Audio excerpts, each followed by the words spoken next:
malam-malam peluk, tak payah pakai bantal peluk, tak payah pakai selimut. Maksud mafhum daripada kata-kata itu nak terangkan bahawa budak ini budak yang semangat pada dia, yang putih, yang cantik, ya, gebu nak cerita. Kalau malam peluk ni tak payah peluk bantal peluk je. Bukan kata-kata seperti ini mengundang dosa, tuan-tuan. Kata-kata seperti ini mengundang dosa. Kita bila nak cakap, kita fikir dulu apa impact dia. Orang Melayu pun kata terundur, terlajak perahu boleh undur belakang. Terlajak kata-kata buruk padan. Kan itu Allah jelaskan, ma yalfidhu min qawlin illa ladayhi raqibun atid. Ya, mulut kita menyebabkan kita masuk neraka. Apa yang kita sebut ditulis oleh raqibun atid. Ini contoh mulut. Itu sebab tuan yang dimuliakan Allah sekalian, dia ajar kita untuk mengelakkan mulut ni daripada bercakap jahat, cakap benda yang bukan-bukan, banyakkan zikrullah.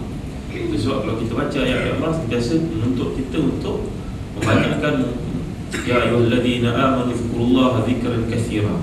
Kerana bila kita sibuk menyebut Allah, mengingat Allah, kita tak ada masa nak buat benda-benda yang mendatangkan dosa seperti itu. Tuan-tuan yang dirahmati dikasihi Allah sekalian. Nombor 3, akal fikiran kita. Ya, kalau dia mendorong kita untuk melakukan perkara-perkara haram, dia jadi azam, dan azam itu dikira dosa. Ya, kan itu dalam hadis yang sahih, idza taqa al-muslimani fal-qatil wal-maqtul fi an-nar. Jumpa dua orang Islam berbunuh-bunuhan, yang bunuh masuk neraka, yang dibunuh pun masuk neraka. Sahabat bertanya, wahai Nabi, mengapa pula yang dibunuh masuk neraka? Yang bunuh itu memanglah masuk neraka, kenapa yang dibunuh pun masuk neraka? Nabi jelaskan, innahu kana harisan ala qatli akhihi.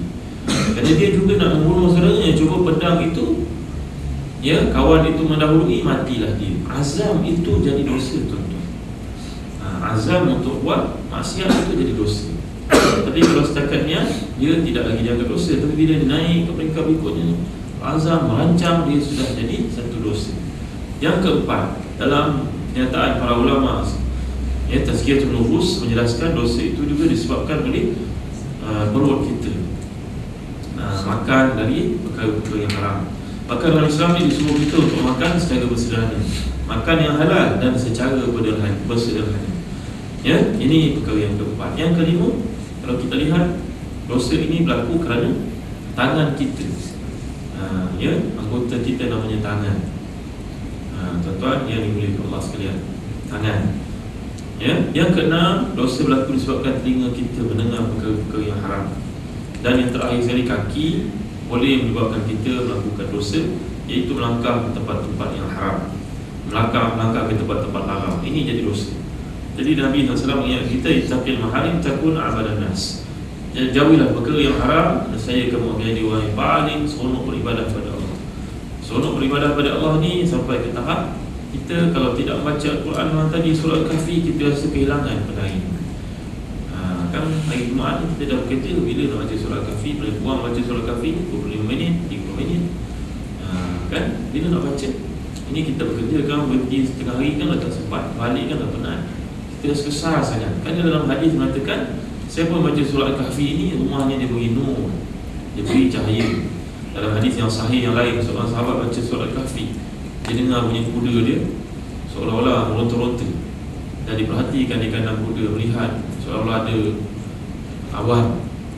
Ditanya kepada Nabi SAW jelaskan, itulah dia, kuda itu ketakutan, malaikat turun mendengar bacaan surah Al-Kahfi yang kau amalkan. Tuan, contoh, ya, kita sembahyang, kita rasa tenang, lapar, gembira. Maklumlah kita berjumpa dengan Allah SWT, ada tak perkara begitu? Kalau tak ada, maknanya tuan-tuan ada something wrong dengan diri kita. Orang anggap kita tinggi, tapi sebenarnya kita tidak begitu. Orang anggap kita ni duduk di organisasi Islam, kita lebih mereka, kadang-kadang lebih teruk dari mereka, tuan-tuan. Nampak? Ya, ini adalah perkara yang pertama. Yang kedua, dalam peringatan Nabi SAW di situ, irda bima qasamallahu laka takun aghnan nas. Ridalah kamu terhadap apa anugerah Allah untukmu, kamu akan jadi orang yang paling kaya. Rida ini adalah satu level yang lebih tinggi dari sabar. Kalau kita lihat kajian sesetengah ulama, contoh ni Imam Ghazali. Kerana kalau sabar itu maknanya kita cerita dengan orang, tapi kalau rida itu tidak cerita langsung. Ya, katalah pagi tadi kita bangun pagi, na'udzubillah, Start kereta tak boleh masuk gear. Punya keluar tengok tayar 4-4 dah tak ada. Innalillah wa inna ilaihi raji'un. Terbang. Adalah pakar-pakar membuka tayar kereta. Pergi kat kereta, kita buka, ambil tayar 4-4. Berlaku tuan-tuan kan, masuk gear pun tak jalan. Tak jalan. Dan tak jalan, tayarnya sudah tidak ada. Orang yang sabar, dia sampai ke tahap dia akan beritahu pada seorang, saya pegang tayar kereta, mungkin saya perlukan bantuan sikit ke, bagi idea, bagi semangat ke. Tapi kalau orang redha, dia terima. Alhamdulillah, Allah SWT hilangkan sesuatu yang aku sayangi selama ini. Tayar kereta baru tukar, tapi tak apalah, agaknya adalah rezeki yang tak bersih yang masuk dalam simpanan aku. Adalah Allah nak ganti lebih baik agaknya. Terima je, cerita dengan orang pun tidak. Kan? Ini perkara yang namanya rida.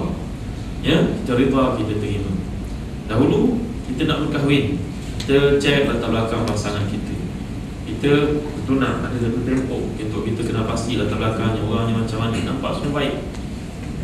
Kadang-kadang berpasal pun sembahyang sunat lagi.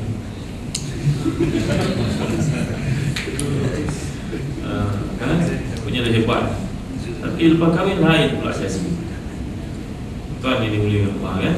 Perempuan terutamanya wanita-wanita salihah, ibu-ibu perempuan, banyak ngadu. Jangan mengadu pada manusia banyak, madulah pada Allah sekali. Madu pada manusia ni tak apa-apa. Kan kita mengadu ni nama kita tidak reda pada apa yang Allah bagi. Kan kita berkahwin ada ujian dia, yang tak berkahwin pun ada ujian. Semua orang ada ujian. Allah jelaskan wala nabluwannakum bi syai'in min khawfi wal ju' wa naqsin min al-amwali wal anfusi was thamarat wa basyyiris sabirin. Allah uji kita. Ujian tu macam-macam bentuk. Jadi terimalah dia, carilah jalan keluar. Ya, kerana orang yang bijak, orang yang pandai cari jalan keluar. Lepas tu ujian tu datang balik semula. Kerana ujian tu wala nabluwannakum. Wala nabluwannakum. Allah SWT menggunakan secara kasam di situ. Taukid, wala nabluwannakum, kami pasti uji kamu. Jadi ujian itu akan datang dalam bagai-bagai bentuk. Terimalah. Ya, begitu juga dalam kerja yang kita lakukan. Terima seadanya, redha dengan apa yang ada.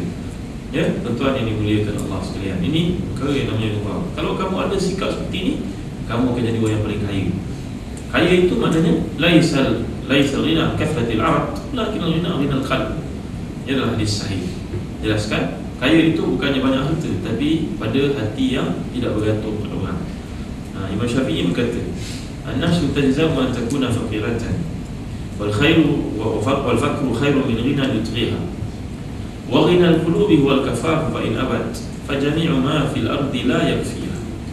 Ya, semuanya jiwa kita ni akan menderita kalau kita kekurangan harta. Tetapi kemiskinan itu lebih baik daripada kekayaan yang merosakkan. Wa ghina al-qulubi wal kafaf fa in abad. Kayanya harta itu, kayanya jiwa itu yang paling utama. Kalau tidak ada kaya pada jiwa kita, nescaya semua dunia ini dia berikan tidak akan cukup. Tuan-tuan nampak ya? Jadi ajarlah kita untuk sentiasa redha. Dan redha ni para ulama mengajar kita ada beberapa step kena ambil. Nombor satu, kena banyak berziarah orang-orang yang ditimpa bencana. Kan? Ada satu kata-kata, saya lupa lah kata-kata ni, tapi Al-Qarni berkata juga perkara yang dikuasai. Saya tak pasti usulnya mana satu. Yang pertama dia kata, ziarahlah orang yang sakit, kamu akan mengerti erti sihat. Yang kedua, ziarahlah kamu orang yang mati, kamu akan mengerti erti hidup. Dan yang ketiga, ziarahlah kamu orang dalam penjara. Nescaya kamu akan mengerti erti bebas. Kalau kamu tidak buat tiga perkara ini, kamu sebenarnya terlupa bersyukuri nikmat Allah yang dihujankan ke atas kamu melimpah ruah. Kamu tidak pernah bersyukur pada ini. Tuan-tuan, ya, ajarlah diri kita selalu. Nombor satu, ini tiga perkara amal. Ini jumpa tiga orang, pergi ziarah tiga perkara ini. Yang kedua, dia banyakkan tafakkur, banyakkan muhasabah diri, banyakkan merenung diri kita dengan anugerah Allah pada kita. Kan? Wanzur ila man huwa tahtaka wala tanzur ila man huwa fawqaka. Jangan lihat orang yang lebih berada daripada kita, lebih kaya daripada kita. Nanti kita rasa kita ni tersepit. Mana tak tersepitnya gaji kita bekerja di institusi kerajaan. Ya, dan satu peringkat umur kita sudah posisinya mungkin RM5,000, RM6,000.